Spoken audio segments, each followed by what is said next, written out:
তোমাদের কাছে এসেছে, তুমি শুধু বন্ধুদের সঙ্গে গল্প করলে হবে? তাও তো অর্ধেক লোক আসেনি, এত আয়োজন করলাম, সব সব সব নষ্ট হবে। শোনো শোনো শোনো, যারা শ্যামশঙ্করের ভয় উপেক্ষা করে এখানে তোমাদের কাছে এসেছে, তোমাকে তো তাদের কাছে যেতে হবে, কথা বলতে হবে। আমি তো এসে গেছি মেসমণি, চলো চলো চলো চলো। ছিলে কোথায়? বৌভাতের দিন। হ্যাঁ, কেমন আছো? ভালো আছো? আচ্ছা, আর সবাই কিন্তু খুব ভালো করে খাবেন আর আমাদেরকে একবার প্রাণ ভরে আশীর্বাদ করবেন। এই যে ধর, এসবের কিন্তু কোনো দরকার ছিল না, আমাদের মন ভরে আশীর্বাদ করলেই হতো। তা বললে কি হয় রে মা? আজকে শুভ দিনে খালি হাতে কি আসা যায়? তাই তো, কিন্তু তোকে আজকে যা লাগছে না, আমরা তো চোখই ফেরাতে পারছি না।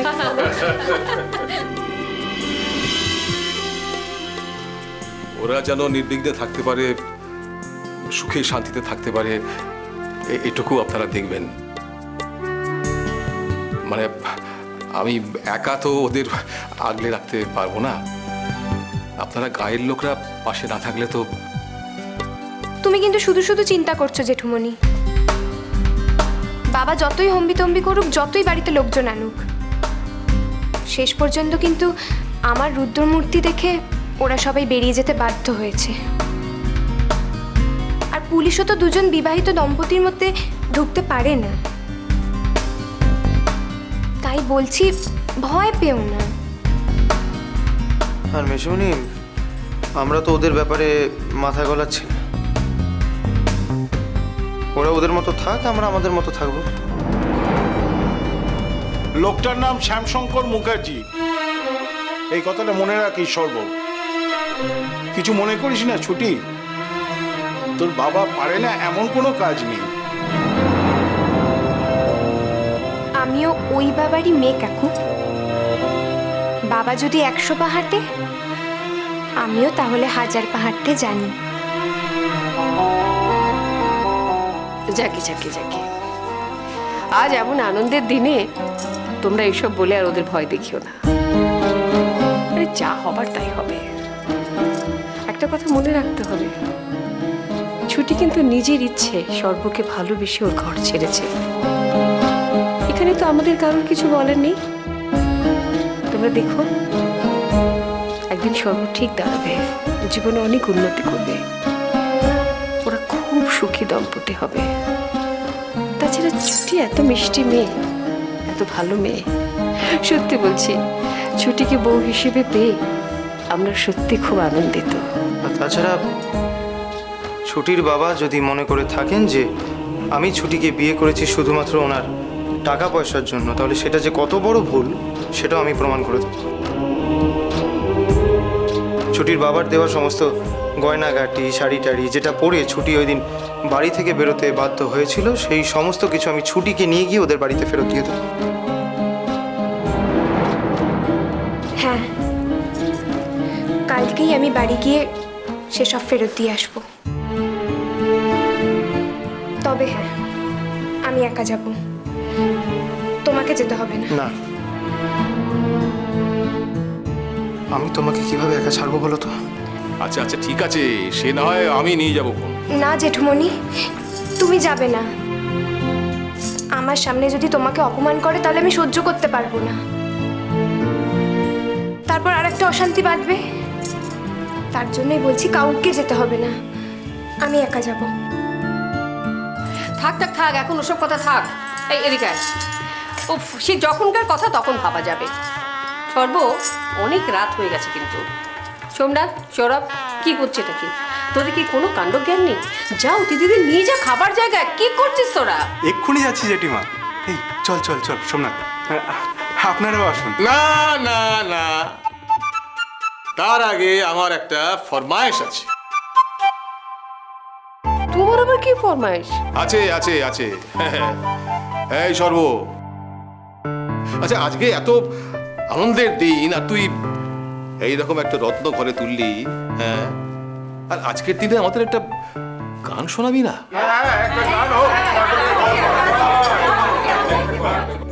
কর না, একটা গান গাইবি, তাতে আর কি।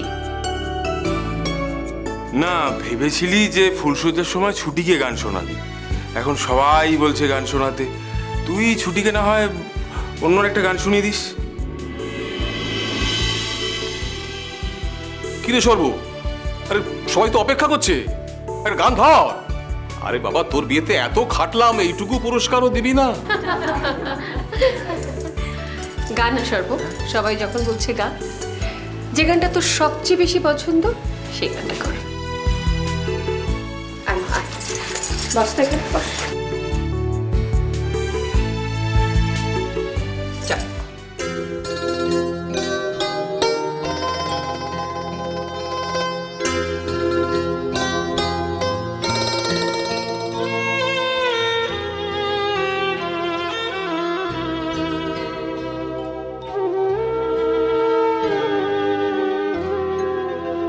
আমার জীবন পাত্র চলিয়া মাধুরী করেছ দান। আমার জীবন পাত্র চলিয়া মাধুরী করেছ দান। তুমি জানো নাই, তুমি জানো নাই, তুমি জানো নাই তার মূল্যের পরিমাণ। জীবন পাত্র চলিয়া মাধুরী করেছ দান। আমার জীবন পাত্র চলিয়া মাধুরী করেছ দান।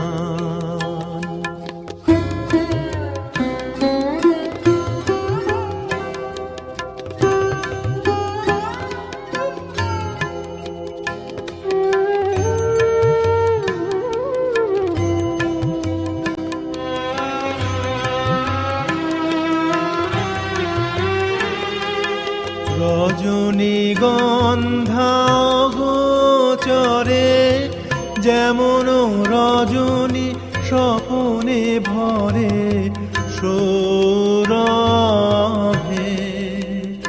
তুমি জানো নাই, তুমি জানো নাই, তুমি জানো নাই মরমে আমার ঢেলেছ তোমার গান।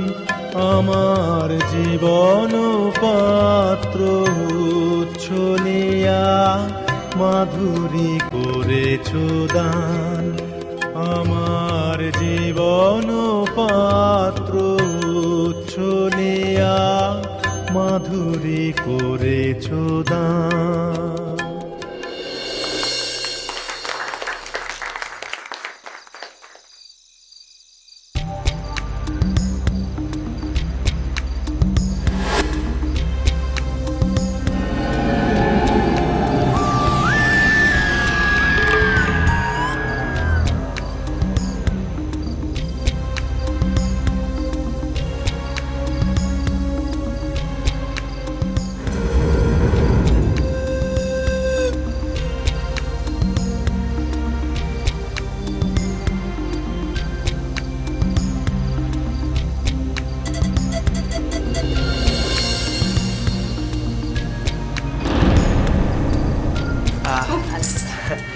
মাসুনি, আমি বলছি আমি গিয়ে দেখছি ঠাকুর কতদূর রেডি করেছে, তারপরে সবাই ডেকে নিচ্ছি। তাই করো, তাই করো, যাও। আচ্ছা।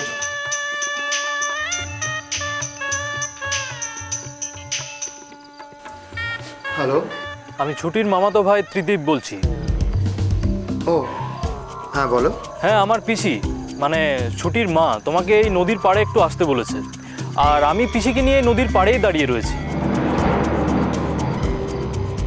নদীর পাড়ে?